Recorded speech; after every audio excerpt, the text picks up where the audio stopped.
then isn't he going to take care of us automatically? Well, why do we even have to think about serving ourselves? See? To have that kind of a double mentality, this is called double think. Double think. It means that I'm thinking of both sides, or both sides of a contradiction at the same time. See? Like if I think I must be a vegetarian, then at the same time I think I must not eat meat. That's double think. No, am I trying to stop eating meat, or am I trying to be a vegetarian? Those are two different things. Well, you might say, well, yeah, stopping eating meat is part of being a vegetarian. Yes, it's part, but it's not all. Why am I a vegetarian? For ethical reasons? For reasons of health? Or because Krishna told me to be vegetarian?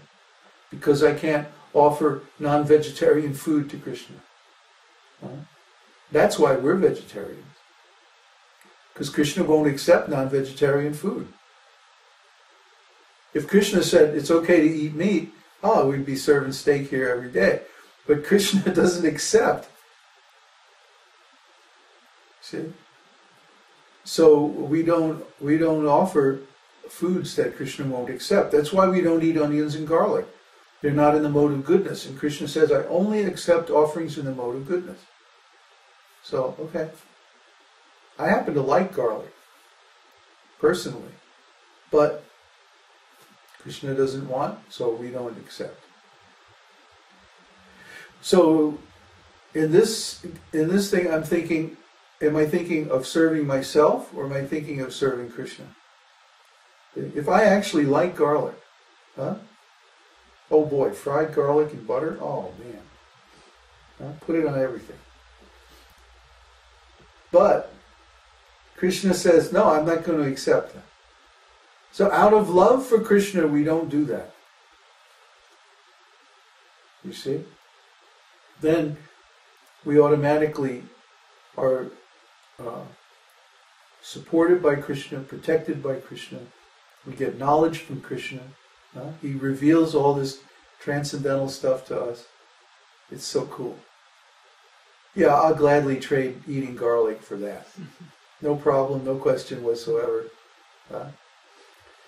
So try to understand. We're not thinking, when I'm doing devotional service, how I'm going to benefit. No, it's up to Krishna. That's Krishna's job. Let Krishna handle that. Yo vididhati kaman. Let him be the supplier. Let him be the controller of how he reciprocates with us. Our job is simply to please Krishna. That's our role. And then he can reciprocate any way he likes. And guess what? He's going to reciprocate better than if we make him our order supplier by thinking every time I do this for Krishna, he's going to do something for me. The point is not to think of Krishna as our order supplier. The thing is to think of Krishna as someone that we love. But we just love Krishna. Doesn't matter why. If we start thinking, why do I love Krishna? That means it's conditional love. That's a very low grade of love. It's like a business deal. Well, if Krishna takes care of me, then I'll love him. If he doesn't, then I won't. Well, what kind of love is that? Krishna apparently left Vrindavan, and he was absent from Vrindavan for 108 years. The gopis and the inhabitants of Vrindavan were in separation from him for that length of time. And yet none of them ever forgot Krishna or stopped loving him. That's love. That's bhakti. So the question is, do we really love Krishna? Or are we just doing this service as some kind of business? See? We're saying real bhakti, pure bhakti, means anyabhilashita sunyam. Shunyam. Anyabhilashita shunyam. That we serve Krishna without any motivation or without any cause. Anyabhilashita shunyam. Shunyam means like pure. It's pure love.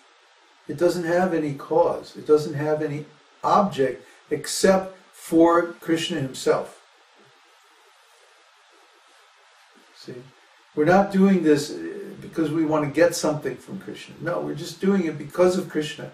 Because Krishna exists. We love him. Try to understand. It's so very high. But yet, this is the natural position of the living entity, because in the spiritual world, there is no lack of anything.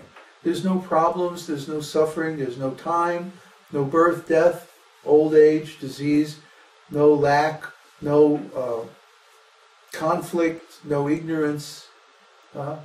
Everyone has full knowledge of everything. So we just love Krishna. That's it. It's unconditional. It's self-referential. It's recursive. Try to understand. I keep running into this problem, trying to explain love of Krishna to people. The love of Krishna has nothing to do with anything but Krishna. It is itself its own source and its own motivation. That love of Krishna itself is so wonderful that just by loving Krishna, all our desires are satisfied.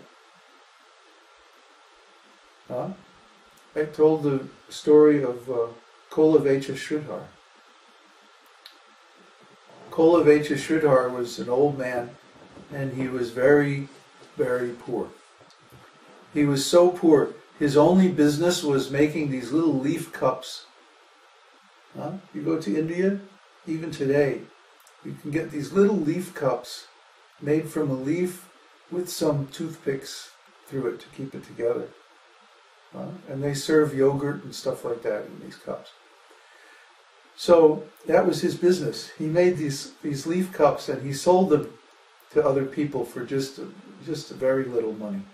And he was so poor that the roof of his house was falling in and he couldn't get it repaired. He couldn't afford to have, some guy come out there and just reweave the bamboo and fix the roof in his house. Half a day's work. But still, he couldn't afford it. So Lord Chaitanya used to visit him, and he would tease him.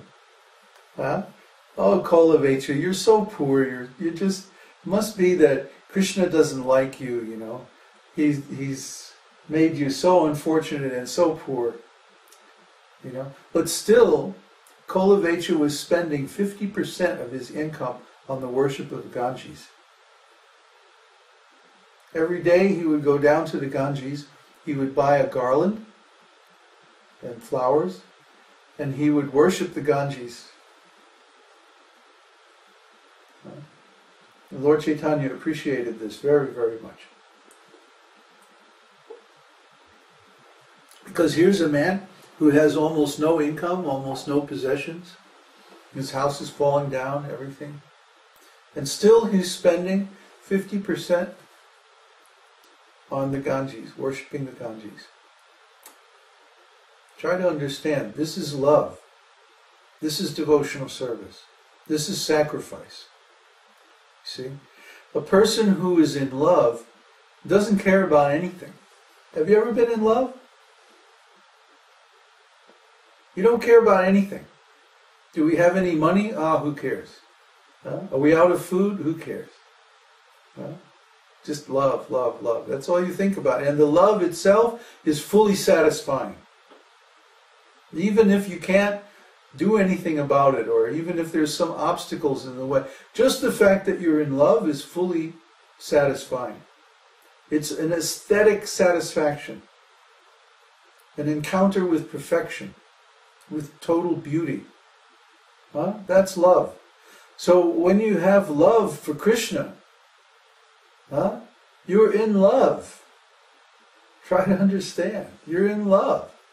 I'm a 62-year-old man. I'm in love. That's why I smile a lot. You know, yeah, my body is falling apart. I don't care. Sometimes Uddhava makes me go to the doctor. I get a little medicine and I try it. It doesn't really fix anything. It makes him happy. But I'm in love. So what? You see? If, just like I made the example so many times, someone like Bill Gates has so much money, more than he can ever use in his lifetime. I mean, there's only so much you can eat, only so many places you can go.